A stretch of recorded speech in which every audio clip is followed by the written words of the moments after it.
오늘도 지난주에 이어서 그리스도인의 침례 두 번째 시간입니다. 우리 함께 기도하겠습니다. 내가 보지 못하는 것을 내게 보여주소서. 내가 알지 못하는 것을 내게 가르쳐 주소서. 하나님이 나를 위해 예비해 놓으신 것을 위해 나를 준비시켜 주소서. 아멘. 네. 우리가 지난 시간에 마태복음 3장에서 예수님께서 침례 요한에게 와서 침례를 받으시는 것에 대해서 말씀을 나눴습니다. 그 말씀 핵심 부분만 마태복음 3장 15절 말씀만 우리가 함께 읽도록 하겠습니다. 시작. 예수께서 대답하여 이르시되 이제 허락하라. 우리가 이와 같이 하여 모든 의를 이루는 것이 합당하니라 하시니 이에 요한이 허락하는지라. 아멘. 여기서 예수님께서 이제 제가 예수님한테 침례를 받아야 되는데 어떻게 저한테 침례를 받으십니까? 그랬더니 예수님께서 이렇게 말씀하셨어요. 우리가 이와 같이 하여 모든 의를 이루는 것이 합당하다. 우리가 이렇게 말씀하신 것은 침례를 받는 그 그리스도인들과 자신을 동일시 하신 것입니다. 그래서 예수님께서 먼저 우리와 동일시 하셨어요. 그리고 이와 같이 하여 이랬거든요. 이것은 예수님께서 본을 보이신 것이죠. 그래서 너희도 이와 같이 하라라고 말씀하신 것입니다. 모든 의를 이루는 것, 모든 의를 이룬다라는 것은 예수님은 이미 의로우신 분이잖아요. 한 번도 죄를 지으신 적도 없고 알지도 못하시는 분입니다. 그런데 이미 의로우신데 이 침례라는 외적 행위를 통해서 그 의를 온전히 이루는 것이다 라고 말씀하신 거예요. 그래서 우리도 예수님을 영접하고 그러면 어떻게 돼요? 우리가 거듭나게 되는 거잖아요. 의의 생명을 받게 되는 거잖아요. 그래서 우리가 내적 의를 받게 돼요. 근데 그 내적 의를 받은 것에서 끝나는 것이 아니라 침례라는 그 외적 행위를 통해서 모든 의를 온전히 이루라 라고 말씀하신 것입니다. 그래서 우리에게 그 본을 보여주신 것입니다. 합당하다 이렇게 말씀하셨어요. 이것은 그리스도를 따르는 자들이 침례를 받는 것이 하나님께 합당한 것이다. 하나님께서 정하신 일이다. 너희도 이와 같이 해 라고 해서 본을 보이신 것입니다. 네. 그리스도인의 침례 조건에 대해서 우리가 지난 시간에 배웠어요. 근데 이 시간에 다시 한번 복습을 하도록 하겠습니다. 첫 번째는 회개, 두 번째는 믿음, 세 번째는 하나님을 향한 선한 양심의 간구, 그리고 이 세 가지가 다 갖추어진 사람이 내가 예수님의 제자로 그 삶을 살겠습니다. 예수님의 따르는 제자가 되겠습니다. 라고 결단하는 것이 바로 침례를 받는 조건입니다. 첫 번째 회개를 보면 이거 회개로부터 출발하는 것입니다. 베드로가 침례를 줄 때 이렇게 말했어요. 사도행전 2장 38절에 시작. 베드로가 이르되 너희가 회개하여 각각 예수 그리스도의 이름으로 침례를 받고 죄사함을 받으라. 아멘.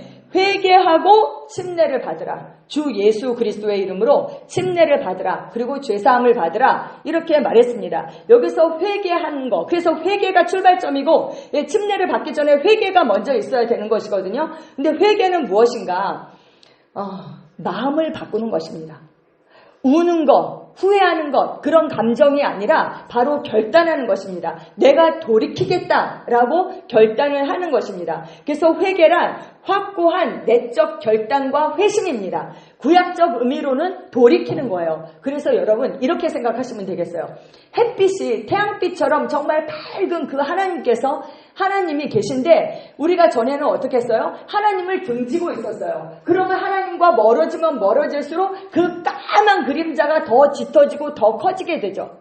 근데 내가 돌이키는 거예요. 하나님을 등지고 있던 삶에서 딱 이렇게 돌이켜서 하나님을 마주보는 그 삶으로 하나님께로 내가 점점 가까이 나가는 거예요. 그러면 어떻게 되겠어요?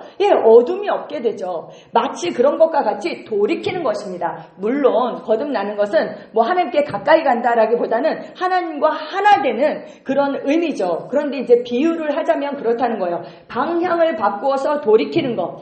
내가 전에는 마귀가 나의 주인이었어요. 근데 내 주인을 바꾸겠습니다. 이제 하나님께서 나의 주인이십니다. 라고 돌이키는 것, 그것이 바로 회개입니다. 그래서 진정한 회개가 없으면 뭐도 없다?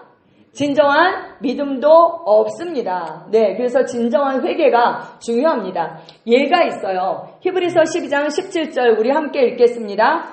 너희가 아는 바와 같이 그가 그 후에 축복을 이어받으려고 눈물을 흘리며 구하되 버림바가 되어 회개할 기회를 얻지 못하였느니라. 에서가요 막 눈물을 흘리면서 후회했어요. 그런데 그가 회개했다고요? 아니요. 회개할 기회를 얻지 못했다. 이렇게 말씀하고 있습니다. 눈물을 흘리는 것, 아니면 가룟 유다처럼 예수 판 것을 후회해서 돈을 도로 갖다 주는 것, 이것이 회개가 아닌 것입니다. 에서에게 이 회개할 기회를 얻지 못했다. 이것을 다른 성경 번역본은 자기 마음을 바꿀 기회를 찾지 못했다. 이렇게 말씀하고 있어요. 그래서 정말 복 중에 복은요, 회개할 기회를 얻었을 때 회개하는 것, 이것처럼 큰 복이 없어요. 예, 그래서 회개하는 것입니다. 예수님은 그럼 뭐라고 하셨나? 우리 함께 마태복음 1장 14절에서 15절 읽겠습니다. 시작.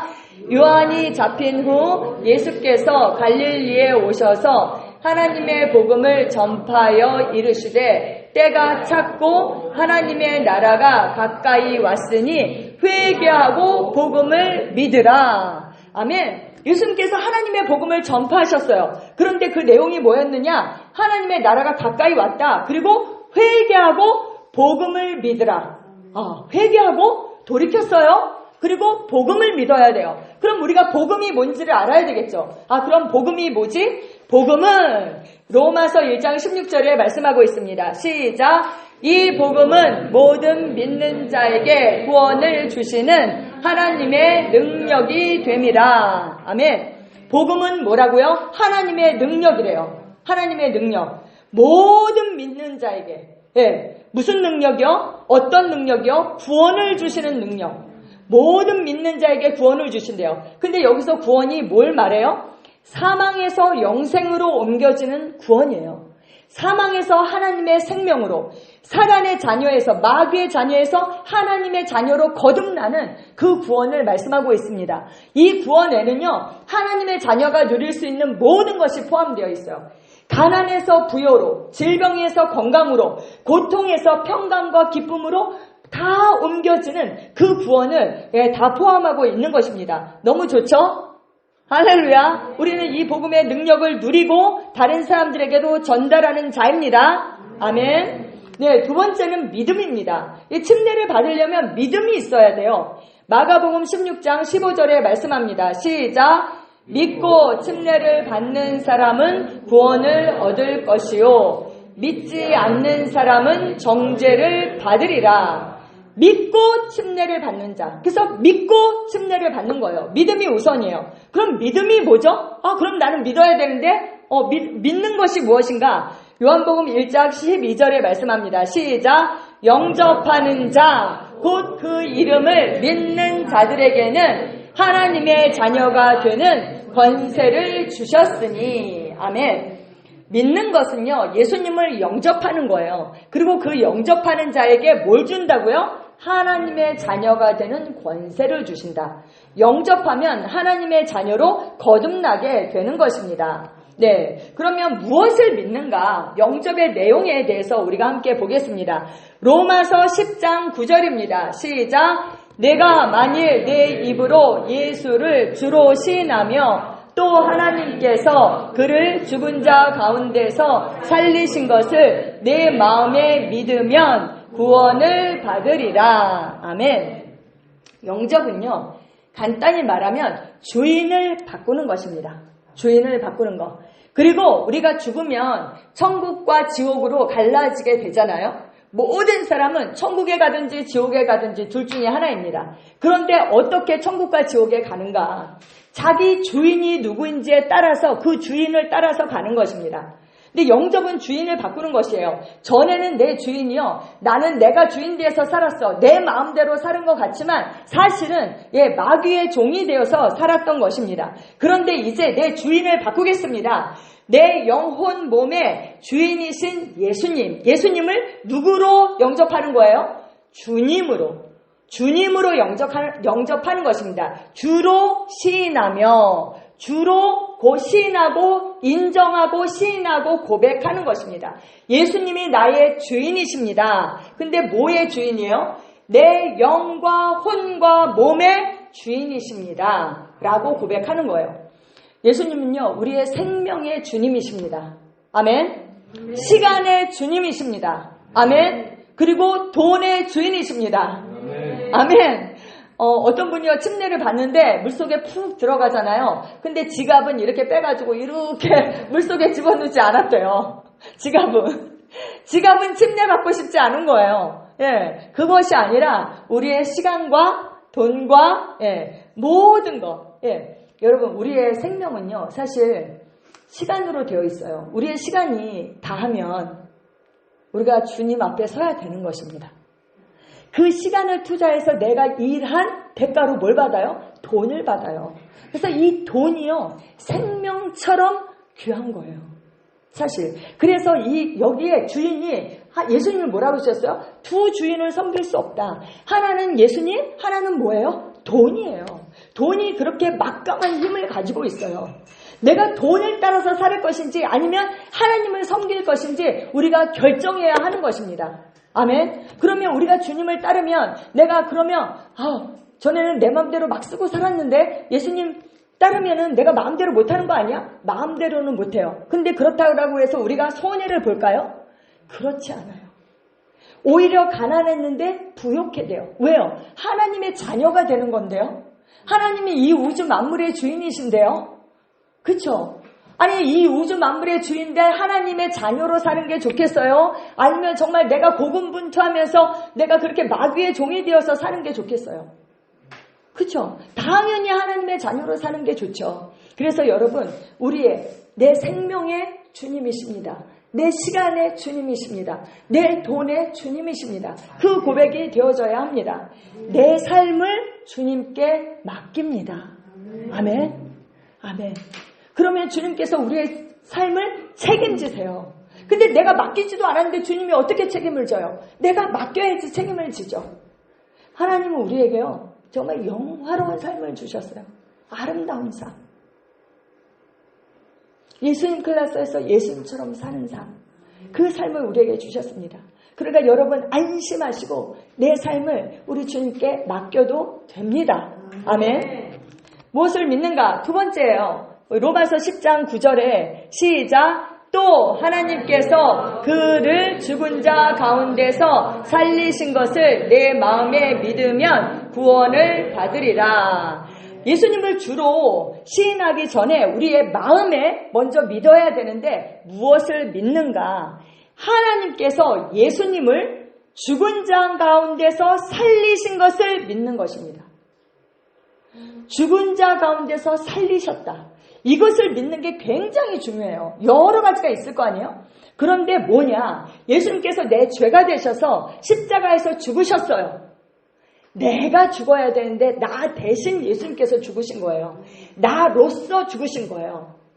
죽으셨고 장사되셨고 부활하셨어요. 3일 만에 하나님께서 그를 죽은 자 가운데서 다시 살리셨다. 성경이 이렇게 말하고 있는데 그것을 믿는 것입니다. 이것이 왜 중요한가? 전능하신 하나님을 믿는 거예요. 그것이 아브라함의 믿음이에요. 두 번째, 예수님께서 살아나셨다. 이것을 믿잖아요. 지금 살아계셔서 역사하시는, 살아나셨다는 것은요, 지금도 살아계시다는 거예요. 그래서 예수님이 지금도 살아계셔서 역사하신다. 어디에? 지금 오늘 내 삶 가운데 살아계셔서 역사하시는 것을 믿는 거예요. 그리고 또 뭐예요? 우리가 주님께서 오시는 그 날에 나의 몸도 그 부활의 몸으로 부활할 것을 믿는 것입니다. 그리고 우리의 죽었던 영을 살리실 것을 믿는 거예요. 그래서 죽은 자 가운데서 살리신 것을 마음으로 믿는 게 중요해요.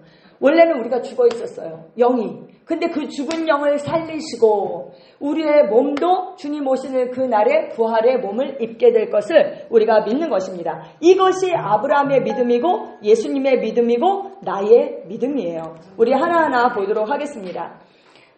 히브리서 11장 17절에 말씀합니다. 시작. 그가 하나님이 능히 이삭을 죽은 자 가운데서 다시 살리실 줄로 생각한지라 비유컨대 그를 죽은 자 가운데서 도로 받은 것이니라. 아멘.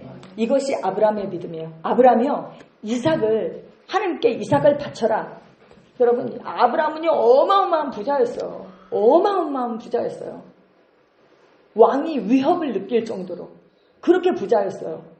그런데 그 아브라함에게 하나님께서 뭘 요구하셨어요? 제일 소중한 거. 뭐 소 1000마리 줘. 이렇게 안 하셨어요. 이삭을 줘. 이삭.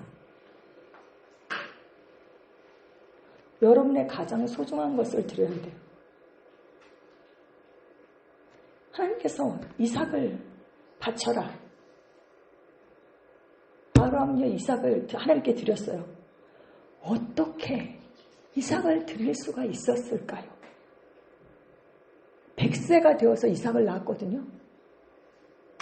어떻게 100세가 되어서 낳은 그 아들을 드릴 수가 있었을까요? 아브라함에게 믿음이 있었어요. 어떤 믿음인가? 죽은 자 가운데서 그 이삭을 다시 살리실 줄로 생각한지라. 그 믿음이 있었기 때문에 드릴 수 있었죠. 비유컨대 그를 죽은 자 가운데서 도로 받은 것이니라. 아브라함은요 하나님께서 없는 것 가운데서 있는 것으로 부르시는 그 하나님, 전능하신 하나님을 믿었어요. 그것이 아브라함의 믿음이에요. 그리고 우리가 이 믿음이 있어요. 그래서 아브라함의 자손이 된 거예요. 믿음으로. 아멘.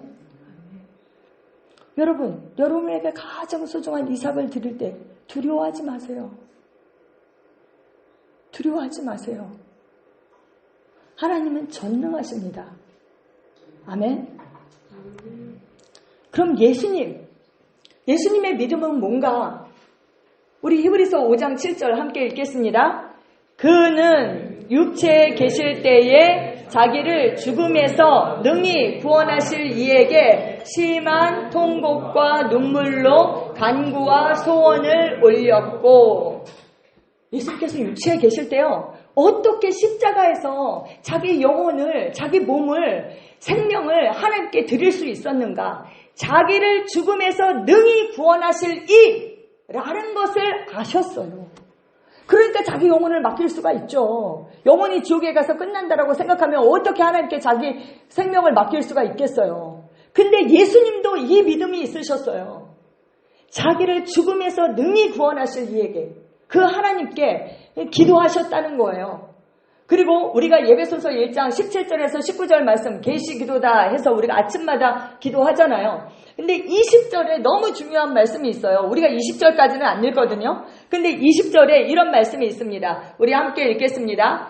그의 능력이 그리스도 안에서 역사하사 죽은 자들 가운데서 다시 살리시고 하늘에서 자기의 오른편에 앉히사. 아멘. 하나님의 능력이 어디에서 역사했어요? 그리스도 안에서 역사했대요. 그래서 어떻게 됐어요? 죽은 자들 가운데서 다시 예수 그리스도를 살리셨다. 아멘. 우리가 믿음의 능력을 알게 해달라. 그렇게 우리가 계시기도할 때 기도하잖아요. 그쵸? 우리가 믿음의 능력을 알게 해달라. 이 믿음의 능력이 어떤 믿음의 능력인가? 죽은 자들 가운데서 다시 살리시는 바로 그 믿음. 하나님의 능력은 그 능력이에요. 죽은 자들 가운데서 다시 살리시는 그 능력. 그 능력을 알게 해달라. 우리가 이렇게 날마다 아침마다 기도하고 있습니다. 그런데 하나님은 그 능력으로 예수님을 다시 살리셨고 하늘에서 자기의 오른편에 앉히셨다. 성경이 이렇게 말씀하고 있습니다. 아멘. 네, 그럼 우리의 믿음은 뭔가? 나의 믿음. 조금 전에 읽었던 로마서 10장 9절입니다. 우리 다시 한번 읽겠습니다. 시작. 또 하나님께서 그를 죽은 자 가운데서 살리신 것을 내 마음에 믿으면 구원을 받으리라. 아멘. 우리도 이것을 믿는 거예요. 아브라함이 믿었던 거, 예수님께서 믿으셨던 거, 우리도 동일한 믿음을 가지고 있습니다. 아멘. 아멘. 그래서 고린도후서 4장 13절에서 14절에 사도 바울이 이렇게 말씀하고 있어요. 우리 함께 읽겠습니다. 기록된 바 내가 믿었으므로 말하였다 한 것 같이 우리가 같은 믿음의 마음을 가졌으니 우리도 믿었으므로 또한 말하노라. 주 예수를 다시 살리신 이가 예수와 함께 우리도 다시 살리사 너희와 함께 그 앞에 서게 하실 줄을 아노라. 아멘. 우리가 같은 믿음의 마음을 가졌대요. 할렐루야. 예. 그래서 믿었으므로 어떻게 한다고요? 말한다. 믿었으므로 또한 말한다. 주 예수를 다시 살리신 이가, 그 하나님께서 예수와 함께 우리도 다시 살리사, 우리를 다시 살리셨대요. 이건 고린도 교회 성도들에게 쓰는 편지니까 우리를 다시 살리셨다는 거예요. 예, 우리는 다 거듭났죠. 그럼 다시 산 것입니다. 너희와 함께 그 앞에 서게 하실 줄을 아노라 라고 사도 바울이 말씀하고 있습니다. 또 예배소서 2장 1절에는 이렇게 말씀해요. 시작. 그는 허물과 죄로 죽었던 너희를 살리셨도다. 아멘. 허물과 죄로 죽었던 너희를 살리셨다. 아멘. 우리가 거듭날 때 죽었던 영이 살아나요. 그래서 우리가 전에는 하나님께 대하여 죽어 있었어요. 하나님께 반응할 수 없는 존재였어요. 죄에 대해서는 살아 있었어요. 마귀에 대해서는 살아 있었어요. 그래서 마귀가 시키는 대로 한 거예요.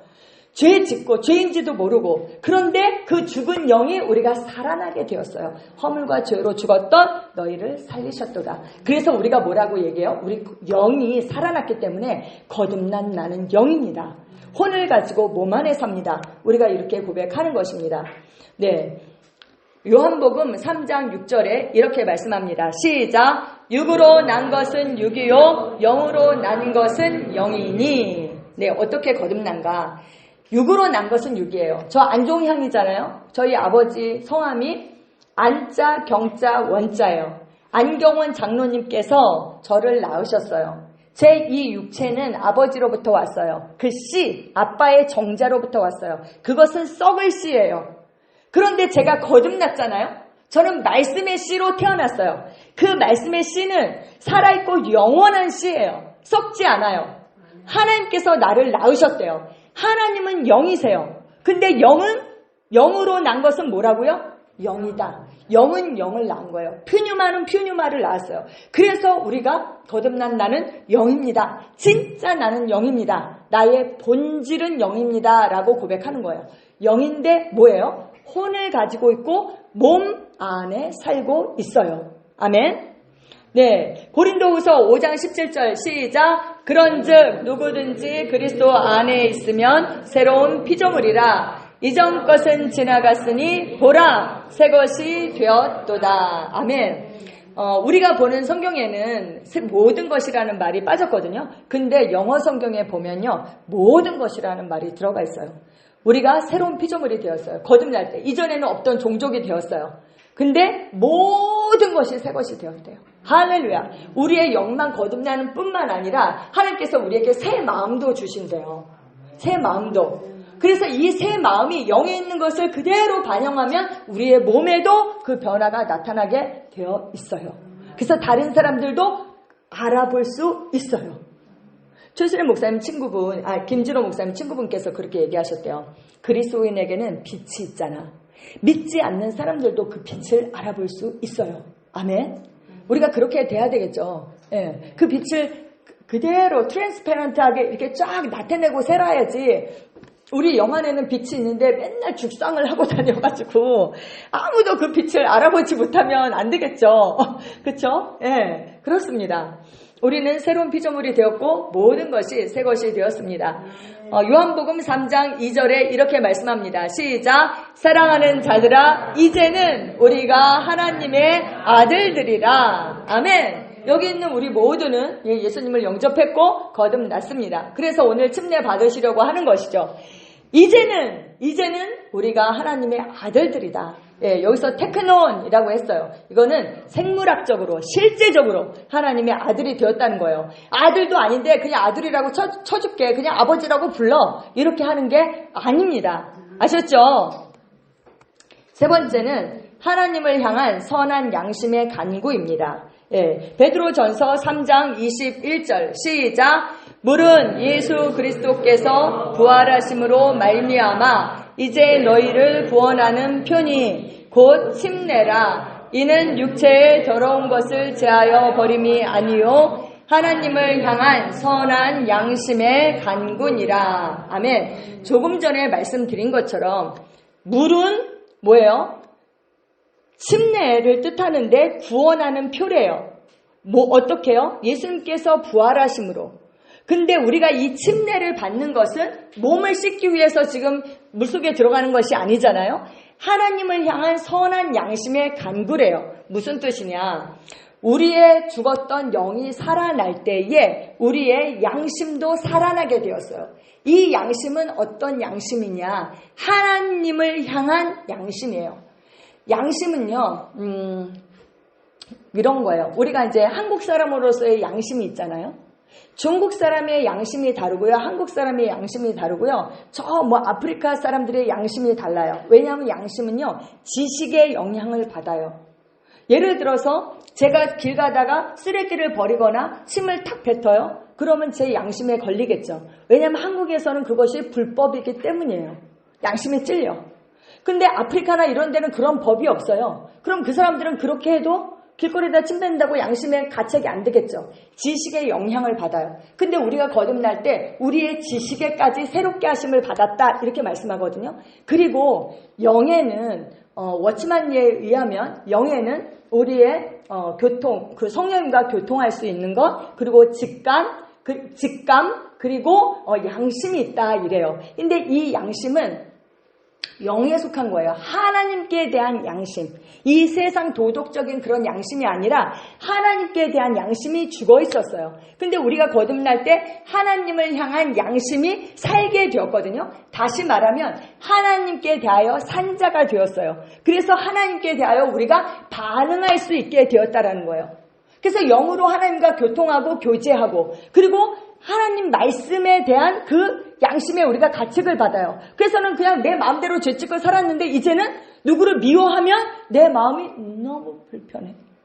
왜냐하면 하나님은 사랑이기 때문에 원수를 사랑하라고 했기 때문에 그렇게 하나님께 대하여 반응할 수 있는 그 양심, 선한 양심이 살아난 자, 그래서 하나님께 반응할 수 있는 사람이 침례를 받는다는 거예요.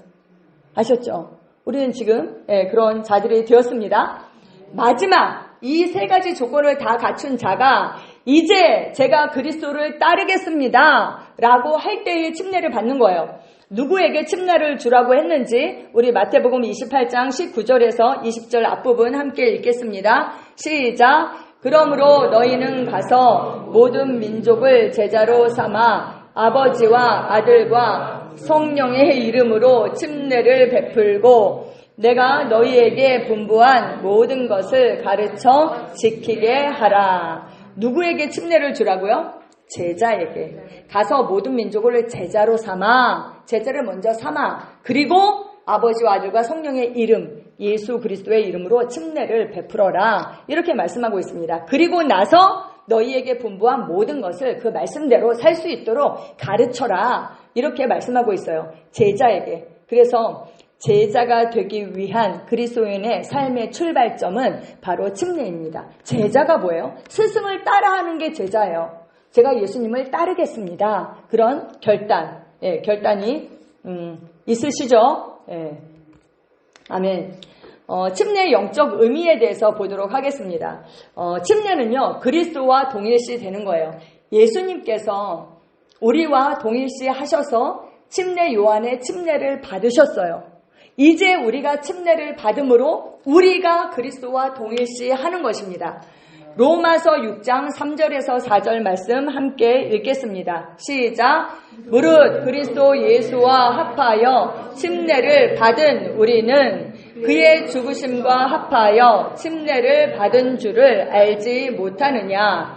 그러므로 우리가 그의 죽으심과 합하여 침례를 받음으로 그와 함께 장사되었나니 이는 아버지의 영광으로 말미암아 그리스도를 죽은 자 가운데서 살리심과 같이 우리로 또한 새 생명 가운데서 행하게 함이라. 아멘. 침례를 받는 것은요, 내가 그리스도와 동일시 되어서 물속에 들어갈 때에 그리스도와 합하여 침례를 받는 것은 그리스도와 함께 죽고 물속에 들어갈 때 장사되는 것을 뜻하는 거예요. 땅속에 묻히는 거. 그래서 함께 장사되고 물 위에서 올라올 때 그리스도와 함께 살리셨다, 부활하는 것을 뜻하는 거예요. 그래서 내가 그리스도와 하나가 되어서 함께 죽고 장사되고 부활했습니다. 그것을 기념하기 위해서 우리가 침례식을 하는 거예요. 그래서 그것을 인식하시고 오늘 침례자들은 침례를 받으시기를 바랍니다. 살아났으면 이제 어떻게 돼요? 부활 생명이에요. 그래서 우리로 또한 새 생명 가운데서 행하게 하려 합니다. 이제는 옛사람의 그 생명으로 사는 것이 아니에요. 그 옛사람은 어떻게 되었어요? 그리스도와 합하여 어떻게 됐어요? 죽었어요. 옛날 그 최명령은 죽었어요. 이제는 예수 그리스도의 생명으로 사는 것입니다. 아멘. 옛 생명, 옛날 그 알코올 중독자 박성만은 죽었어요. 아멘. 그리고 이제 예수 그리스도의 새 생명으로 사는 것입니다. 아멘. 그래서 우리가 지난주에 말씀드렸지만 데릭 프린스 목사님을 그걸 뭐에다가 비유했느냐? 문이 있어요. 내가 그 열린 문으로 들어가요. 들어가고 나서 그 문이 닫히게 돼요.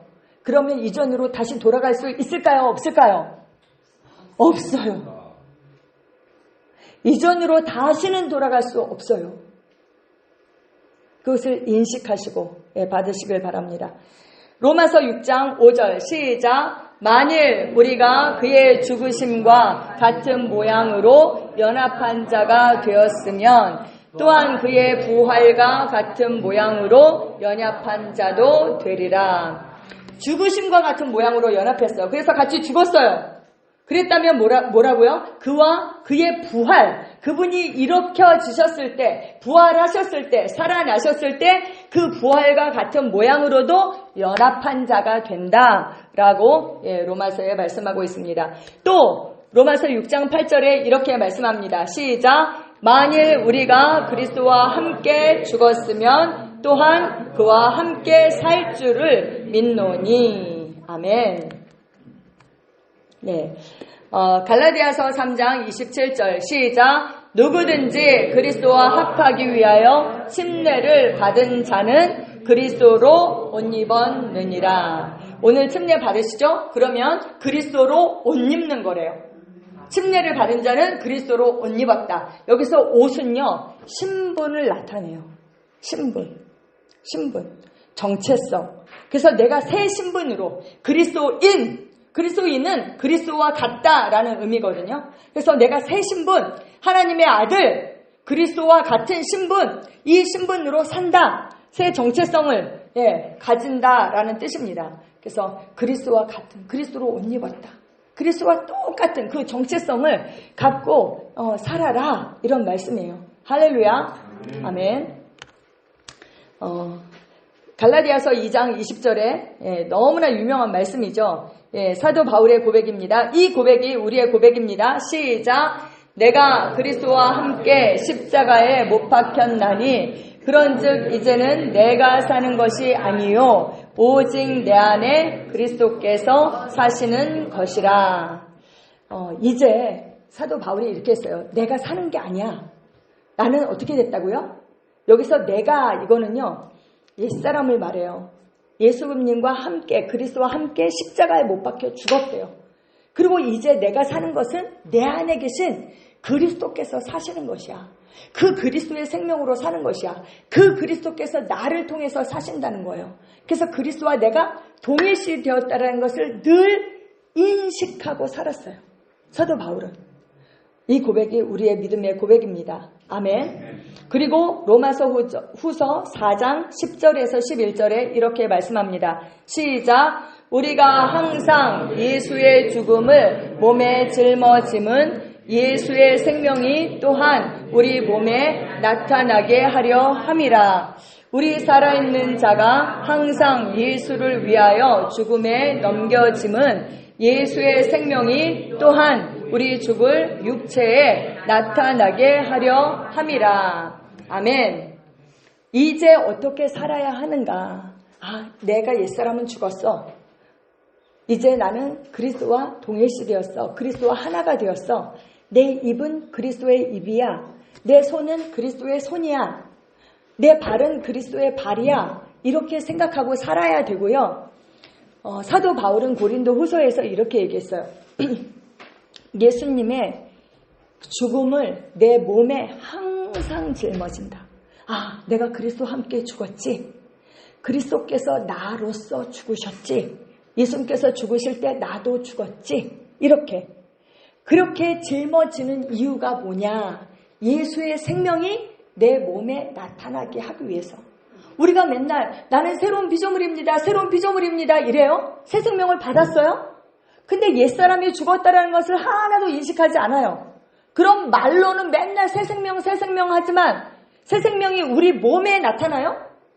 영에는 새 생명이 있어요. 근데 새 생명이 영에서 끝나면 안 되죠. 우리의 몸에 나타나야 된대요. 몸에 나타나야지 세상 사람들이 와, 그리스도인. 왜 그리스도인으로 되었느냐? 안디옥에서 예수 안 믿는 사람들이요. 예수 믿는 사람들을 볼 때 예수만 잡아 죽이면 끝날 줄 알았더니 예수와 똑같은 사람들이 너무나도 많은 거예요. 그래서 세상 사람들, 안 믿는 사람들이 저 사람들은 그리스도와 같은 사람이야. 그래서 그리스도인이다. 이렇게 이름을 붙여줬어요. 그러려면 어떻게 해야 되느냐? 예수의 그 죽으심을 항상 우리 몸에 짊어져야 된대요. 그래야지 우리의 몸을 통해서 하나님의 생명이 나타난다는 거예요. 예수의 생명이 나타난다는 거예요. 할렐루야. 이제 우리가 정말 한 발 더 나아가서 우리 몸에 예수의 생명이 나타나는 그 삶을 삽니다. 아멘. 우리 살아있는 자가 살아있어요. 영이 항상 예수를 위하여 죽음에 넘겨진대요. 그렇게 하는 이유가 뭐냐? 예수의 생명이 또한 우리 죽을 육체에, 우리 몸에 나타내게 하려 합니다. 이렇게 말씀하고 있습니다. 아멘. 우리 모두에게 이미 침례받은 우리에게 이 은혜가 있기를 바라고, 오늘 또 침례받으시는 세 분에게 정말 이 그리스도와 동일시 그리고 이 사도 바울의 고백이 여러분의 고백이 되시기를 축복합니다. 아멘.